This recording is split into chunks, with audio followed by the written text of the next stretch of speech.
Hi, Bob here with JD Squared. Thanks for tuning in. Real quick, I've been asked to make another video about the XR12, and now that the XR12 is getting ready to start being wired this next week, this is a good time for me to explain to you what the changes are. Now, the reason I have to do this is we're building 10 of these machines this month. That's what we're doing right now. 6 of them are already gone. They're already spoken for. And by the way, the people who have pre-ordered the machine, sight unseen, I really appreciate your trust in JD Squared. We're not going to let you down. We're going to give you a beautiful machine, as I'm hoping you can start seeing right here. But thank you for your trust. That brings us to why I'm making the video. That means there's only 4 left that haven't been spoken for. We had a gentleman come in a couple weeks ago, really fun guy, and he ordered the XR12. He saw the XR6. I explained to him what we were doing. Good enough for him, so he ordered it. He called me back the next day. He goes, "Hey Bob, how many of these machines you think you're going to sell at FabTech?" And I said, "I don't know. I'm hoping for 10 or 20." He goes, "I'll bet you $12 you sell at least 38 machines, you know?" And I'm thinking, well, hell, I'll give you the $12 if I sold 2 machines. I don't care about $12. But anyway, he's a really cool guy, so we have this informal bet for $12. That brings us to the problem. These motors here are the motor that's hard to get right now. We have all the 400-watt motors for the machine. Everything's going good there. But this motor is a 1 kilowatt motor, whereas we run 400-watt motors on the XR6. Well, we had these ordered, and they told us they wouldn't be coming in till the middle or the end of October this month. Well, they showed up early. 15 of them showed up about 3 weeks ago. So they called us, and they told us that. And they said, "Do you want any?" And we said, "Naturally, we'll take them all." And they said, "Well, you can't have all of them because we have other customers. We'll let you have 10. So that's why we're building 10 machines this month, because that's all the motors we got. After that, they're saying the next delivery is scheduled for January. Now, I'm hoping we have a repeat to where the motors show up earlier than January, because as soon as we're done with these 10, we're going to keep on building. We're not going to wait on the motors to start building. We'll just keep on building the machines. So the reason I'm making the video, there's 4 machines available that haven't been sold. I suspect they'll be gone probably next week sometime, the week after that for sure. Once we hit the trade show, it's all bets off. We're not going to know what a lead time is. Right now, lead times on these are about 4 weeks if we have the motor.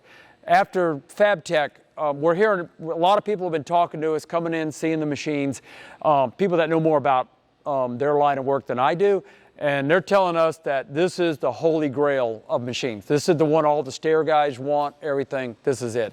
So anyway, that's kind of why I'm making the video right there. And I will be gone all next week.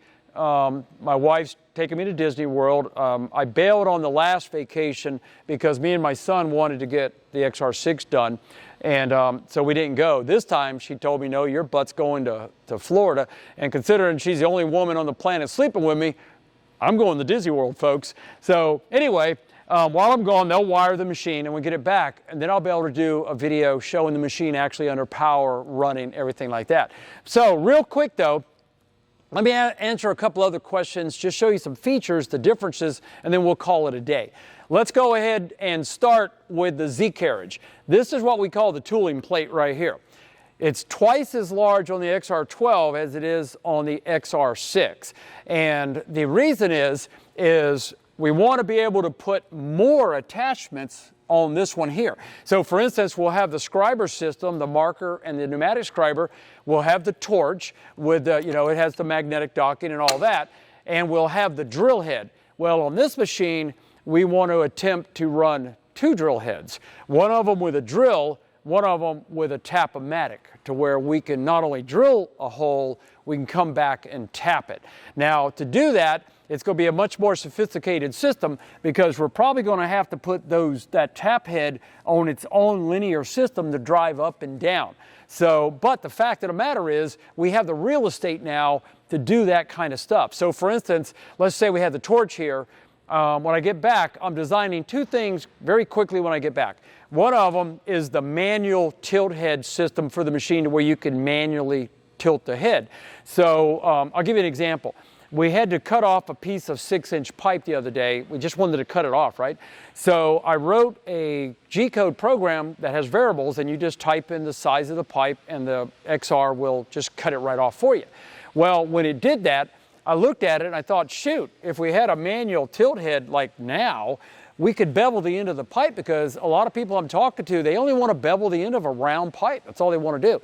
So I'm going to go ahead and do that tilt head as soon as I get back from Disney World and all. And then everybody who's got an XR6 and the XR12s and all, to show my appreciation to y'all, I'm just going to send it to you for free. So you'll get it in the mail and you'll be able to do it manually. Now next year is when we bring out the full automatic, you know, 6-axis tilt head, the whole bit. But we have to, once again, we're software limited. We'd have to work on our software to get it to read that. The machine's capable of doing it right now, but our software isn't, so we'll have to do that. Same thing with drilling. The drill head probably not going to be officially available till nearer the end of the year, and the reason is we have one working. You've seen previous videos. I did a video showing it drilling, but we do have to create that electrical control board for soft start, forward, reverse, speed control, stuff like that.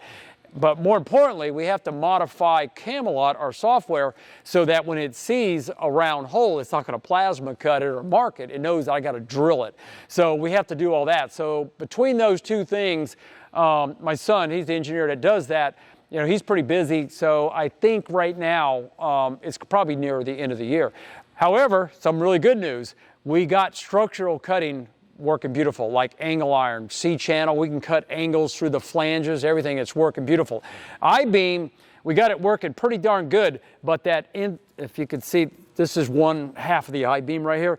This part here is the problem, because when the torch comes over, you'll hit that beam, so you got to kind of rotate. That's going to take some time. That won't be till next year.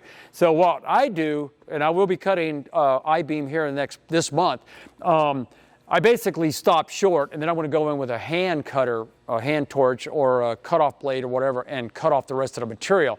That'll work out pretty good too. Anyway, all that's done. We're super excited about structural. All right, let's talk about, we got the tooling plate out of the way. Oh, I want to put a spindle on here, by the way, with full automatic tool change for like routing and cutting and all. Because we use a spindle. We don't generally like to cut aluminum with the plasma. We'll actually run a spindle, like even a DeWalt router. We've done that before, and it's surprisingly good how it cuts. I mean, it's beautiful, actually. So anyway, that's the head up here. Obviously, the machine is much, much taller than the XR6. I think it's in the up position. No, it's not all the way up. It's got another 6 inches to go. Well, no, it's got about 3 more inches to go up. So the gantry itself, though, weighs 200 pounds more. I've gone to a 12-inch tall gantry instead of a 10-inch, and the reason I did that is I wanted to spread out these linear guides here, because the purpose of this machine is to be able to drill larger holes than the XR6 can. Now, the hole that we want to drill is a 13/16-inch hole. That seems to be super popular. So that's what we're concentrating on right there. Another benefit of going to a larger gantry is the upper control box back here. On an XR12, it's 7 inches longer than the XR6. That gives us more room for amplifiers, relays, things like that, to put more attachments onto the XR12. So that pretty much covers the gantry right here. Weighs it's 200 pounds heavier. I don't know if I mentioned that. It's 200 pounds heavier than the XR6. However, when we're drilling, we're still going to be using the pneumatic system that locks the whole gantry down to the frame when we're drilling, just to give us that extra support to make sure that the whole gantry isn't trying to twist back. All righty, let's talk about the power head real quick. On the XR6, we run a 400-watt motor. We have a 6-inch chuck, works beautifully. It'll spin 24-inch Schedule 80 6-inch pipe, 24 inches, no problem. Just so you know, at JD Squared, we don't design anything to run over 80% of its rated normal usage load. Not peak load, just a normal everyday load. So this motor is running right now. If it's cutting that by big part, it's under 80% of the usable load, which means this motor should last forever because it's nowhere near its peak power. In fact, it's not even out of its normal range. However, this motor is a 1 kilowatt motor. It's 200 is 250% stronger than that motor, and it's designed to spin 12-inch Schedule 80 pipe 24 feet long and do it in under 80% of capacity.